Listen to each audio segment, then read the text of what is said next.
Hello everybody and welcome back to another video up on my channel. In today's video we're going to be talking about if heavy weapons are still the meta to use in 76. I'm going to go and talk a little bit more about the heavy weapons, and then I'm going to show you guys a couple of builds to use while running around and inside the raids. But with all that being said, guys, let's hop right into the video.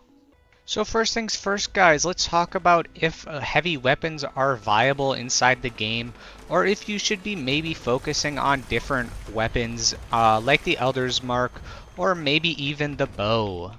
In my opinion, with all of the changes that have come to heavy weapons and the Gauss minigun especially, it has made it that it does not hit as hard as it used to pre this Backwoods update season. Now with that said, it is still probably the highest DPSing gun inside of the game and is definitely something that you guys should focus on trying to get with your Raider rep and with your gold bullion once you are maxed with your Raider reputation. With the right build, I really think that heavy weapons are still viable and are still very useful inside of the game. It just really depends, and you really just have to make sure that you have the right builds and whether you're using the right armor and vice versa for everything else as well. But with that said, there are a bunch of different heavy weapons inside of the game, and you may be confused on which ones that you should be using and maybe which ones you should be staying away from. Well, in my opinion, the two that I strongly suggest everybody using is actually these two. The first one, of course, is the Gauss minigun, which I will go into detail more. But this is an awesome option, and if you guys have not gotten your hands on this one, you can always use the Gatling Plasma. It is super good inside the game right now as well. I strongly suggest using this if you guys have not gotten your Gauss minigun yet. But with these different weapons and heavy weapons, you guys are going to want to make sure to have the correct build. So let's talk about that real quick. So I have two different builds here for different things. This one is for everyday running around in the wasteland, and of course this one is the one I will be using inside the raids. Let's talk about this one first and foremost though. These are the special stats that I have. And then these are the perk cards that I also have with this. This is going to be a big bullet storm stuff, and if you guys can see, it is going to be a low health. Because low health has actually gotten very strong after the two-shot nerf, so everybody should be trying to at least run a sort of thing like Bloodied to get the Nerd Rage to pop, because Nerd Rage is extremely strong right now. But along with all of these are the legendary perk cards that I will have, and these will be the same for the raid build as well. Taking one for the team because, of course, once you get hit, just the 40% more damage is so important. But yes, guys, so this is the one that I run around the world and do different public events in. So now let's talk about the raid build. So these are the special stats that we have inside of this build and where they all go. And here are the perk cards. You will be able to tell that this is going to be somewhat of a different one. We are not going to have too many friendly cards to help us carry a bunch of stuff. And that is because we are going to want to do as much damage as fast as possible and have as much defense as possible as well. So here are all the specials. Again, they are the same as the other build. But again, you will see we have through hikers on, but we do not have the traveling pharmacy. And that is because we are actually going to have the backpack for that instead of the perk card. But along with that, we have other things like better criticals and crit savvy. Just everything in here is going to help us stay alive and help us do as much damage as we need. The next thing that we will talk about is the armor, because that is also super important while running raids and running around Appalachia.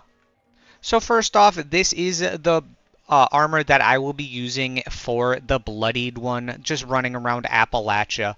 I have unyielding agility active, and rangers. The active, agility, and unyielding, put these three together and you basically will never run out of VATS, and if you do, they will come back super fast with some of the food buffs like Company T or Burnt Radhog Ends. But yes, this is the armor that I will be using while running around in Appalachia. And then this is what I will be using inside of the raids. So I have Overeaters, Powered, Active, and Rangers. You can see that it is almost similar. Powered can be swapped out with Agility as well if you guys have a lot of food buffs that make your AP regen faster. This is just what I personally use as well. And it does not matter if you guys do not have the Brotherhood of Steel Recon, you can use like Civil Engineer or Secret Service. This is just what I have personally. So just keep that in mind. The legendary mods are what is most important. Now, I know we talked a little bit about the guns, but let's go into the legendary effects that I will be using with these guns. So I have Furious Rapid, VATS Optimized, and Pinpointers on the Gauss minigun. So now Furious is probably the second best thing besides maybe Bloodied, because Bloodied does do a lot of damage. But if you are not running a Bloodied build, of course you're not going to want Bloodied, so Furious is where it's at. Rapid, just so your gun shoots faster, meaning you do more damage over the more time. VATS optimized for the AP cost, not costing as much, so we can VATS and crit more. And then Pinpointers for the weak point damage, like the head and other things like that. Now, if you guys are using the Gatling Plasma, this is what you're going to want. You are going to want the exact same thing as well. It just helps an immense amount to have Furious Rapid, VATS Optimized, and Pinpointers. These are probably the best options. If you guys want to be more ammo conservative, you can run Vital, which does your crits do more damage, but Rapid over time will just do more damage. So Rapid is the best option. If you're being ammo conservative, use Vital. So there are a bunch of different food buffs that we can take. At different, of course, if you are carnivore or herbivore. So let's just talk about that real quick. If you are a carnivore, you are going to want stuff like AP and the Burnt Radhog Ends. So like the soft shell meat, which gives you just more AP for 30 minutes. Or just the soft shell cake, which just gives more agility, therefore giving you more AP as well. And then, of course, you're going to want Radhog Burnt Ends for the AP regen. Now, this is going to be only if you are a carnivore, and so let's talk about the different herbivore things that you guys should be taking. Now, things that also give your AP more, like the Corset Seed Juice and the Blight Soup, which will help your crits do more. Also, you are going to want a Company T machine like this that will give you Company T. By having Company T as a herbivore, it will help you get an immense amount of AP regen, the same as Burnt Radhog Ends. So these are the mutations that I will be running on both of the builds as well. Adrenal Reaction, Bird Bones, Carnivore, Eagle Eye, Egghead, Herb Mentality, Marsupial, Scaly Skin, and Speed Demon. Along with that, these are the special points without buffs, so no food buffs or any other buffs like chems. These are the base stats that we have with this build. You can see we have a lot of agility and a lot of luck, which is going to help a lot get our AP higher and our crits more often. And for the chem buffs that we will be using Overdrive, which gives a plus 15 damage right off the bat, and then a plus 30 crit damage for 3 minutes. This is so useful if you guys are running the raids or trying to take on a big enemy. It is just almost needed. It is so good. Now let me show you guys what this gun can do and this build can do inside and outside of the raids. But first let me show you guys what this can do against creatures outside of the raids. As you can see, it absolutely just melts everything inside and around Appalachia. It is super good. It shoots really quickly. and you do not go through the ammo as fast as, let's say, other guns as well. So this is a very good gun to use, let's say, at a Moonshine Jamboree. It is super nice when there is just a bunch of different enemies around and you just have to keep shooting. And yeah, as you can see, super useful in and outside the raids. Now we can switch to the Gauss minigun as well and show you guys what this can do. This one will go through ammo quicker, so just keep that in mind. I strongly suggest having somewhere that you guys can get a bunch of ammo with, because you will run through this ammo super fast if you're not careful. But as you can see, these enemies just stand no chance to do anything around here. It's just super nice. And Bloodied is so good right now just for how much defense you can have and how much damage you get for Bloodied.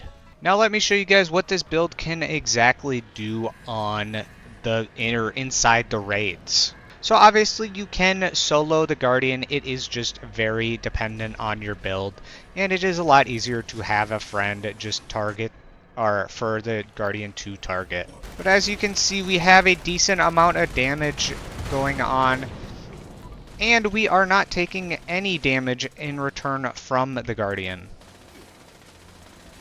But now this is the most important part. Look at just how much damage that we do and how fast we do the damage. Especially watch how fast our AP regens as well, guys. It just comes back a stupid amount fast. But yeah, so that is how good this build is inside the raids as well. But with all that being said, I do really feel that the heavy weapons have gotten a slight nerf, but are still super viable inside the game.